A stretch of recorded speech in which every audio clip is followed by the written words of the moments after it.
Alhamdulillahilladzi hadana lihada wa ma kunna linahtadiya laula an hadanallah. Asyhadu an la ilaha illallah wahdahu la syarika lah wa asyhadu anna sayyidana wa nabiyyana Muhammadan abduhu wa rasuluhu alladzi la nabiyya ba'dah.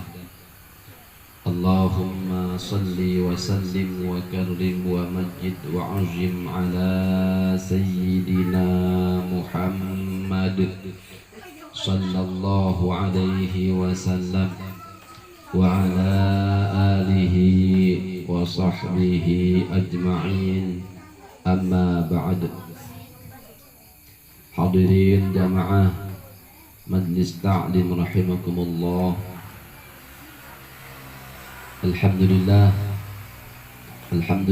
kita panjatkan puja serta puji rasa syukur kita ke hadirat Allah Subhanahu wa ta'ala, yang mana pada kesempatan malam hari yang mulia ini, di tempat yang barokah ini, kita masih bisa merasakan nikmat yang Allah berikan kepada kita.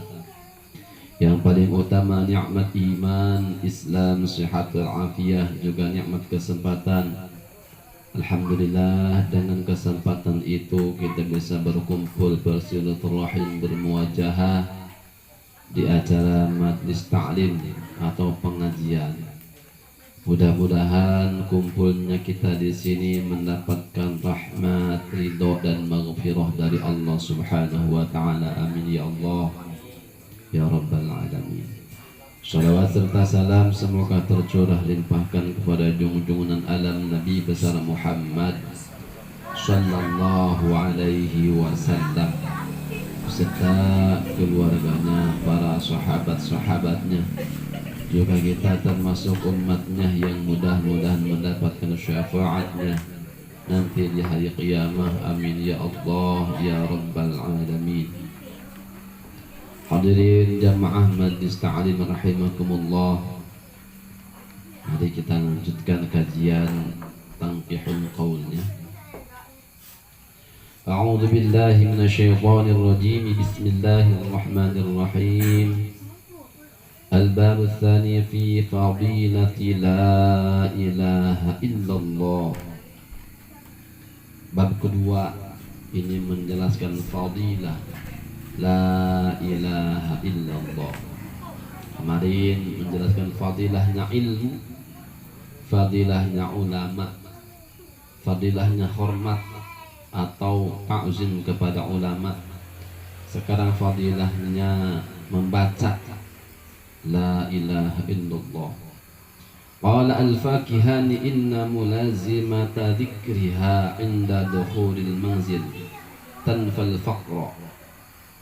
Kata Imam Al-Fakihani, barang siapa yang melanggengkan, mendawamkan, melazimkan membaca atau bacaan la ilaha illallah ketika hendak masuk rumah, maka dia tidak akan kena yang namanya penyakit fakir. Nggak bakal ngerasakan fakir kalau sering melazimkan la ilaha illallah ketika pas masuk ke rumah. Ya. Assalamualaikum, baca la ilaha illallah sayyiduna Muhammadur Rasulullah, baca itu. Atau baca kulhu 3 kali. Kulhu 3 kali. Ya. Baca kulhu wallahu ahad 3 kali pas masuk ke rumah. Itu pasti hatinya Allah berikan kecukupan, merasa cukup atas apa yang Allah berikan kepada kita, dan rezekinya dimurahkan oleh Allah. Baca kulhu ketika masuk rumah. Bentar itu, pada 1 menit. Qul huwallahu ahadulillahus samadu lam yalid wa lam yulad wa lam yakul lahu kufuwan ahad. Bismillahirrahmanirrahim. Qul huwallahu ahadulillahus samadu lam yalid wa lam yulad wa lam yakul lahu kufuwan ahad. Bismillahirrahmanirrahim. Qul huwallahu ahadulillahus samadu lam yalid wa lam yulad wa lam yakul lahu kufuwan ahad. Itu 3 kali. Itu wiridan santri itu. Ya, makanya santri-santri yang wirid itu alhamdulillah kehidupannya kelihatan secara zahir itu enak. Ya, dan secara batin apalagi batinnya.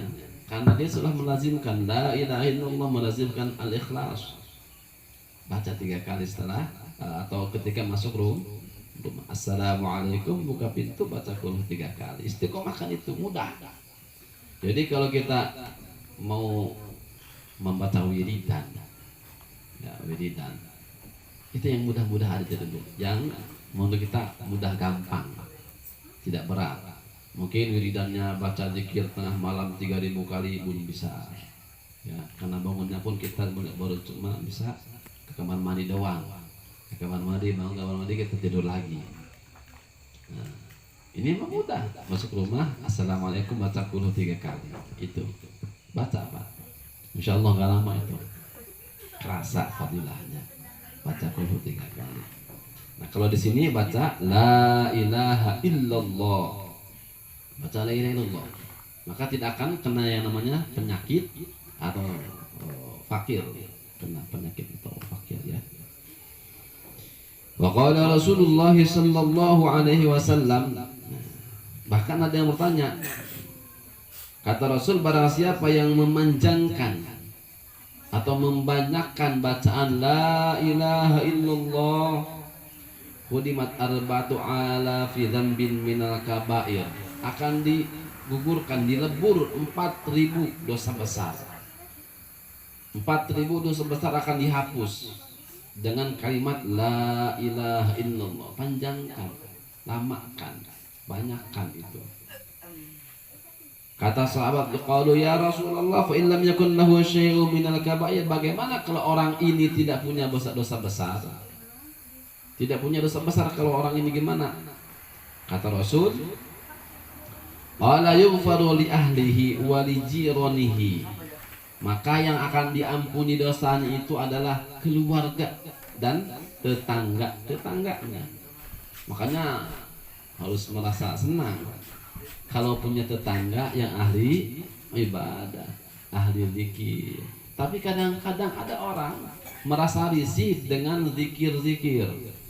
Ketika baca orang la ilaha illallah, ada keras sedikit, aduh apa itu ya, merasa risih.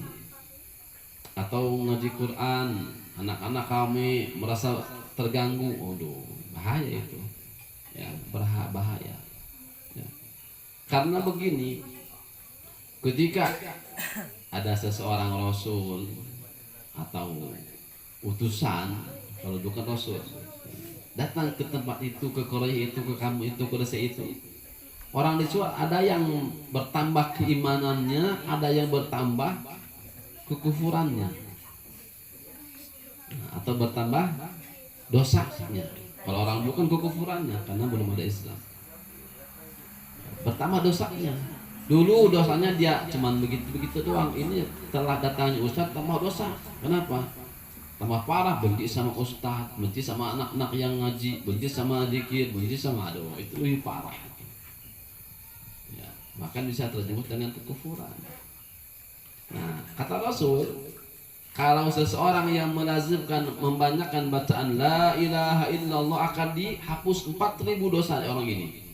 Kalau orang ini tidak punya dosa besar, maka yang dihapus adalah dosa keluarga dan dosa tetangganya. Tidak terasa tetangga-tetangganya terkikis dosanya oleh orang yang sering membaca zikir. Makanya dulu ada seorang habib yang tidak kelihatan habibnya. Dia sering duduk-duduk di tempat perjudian. Mungkin pernah saya ceritakan, pernah belum? Ya. Duduknya itu di tempat perjudian setiap hari. Akhirnya orang-orang kamu mencap orang itu orang tukang judi. Padahal cuma duduk doang di situ. Ngapain dia di situ? Ternyata baca zikir.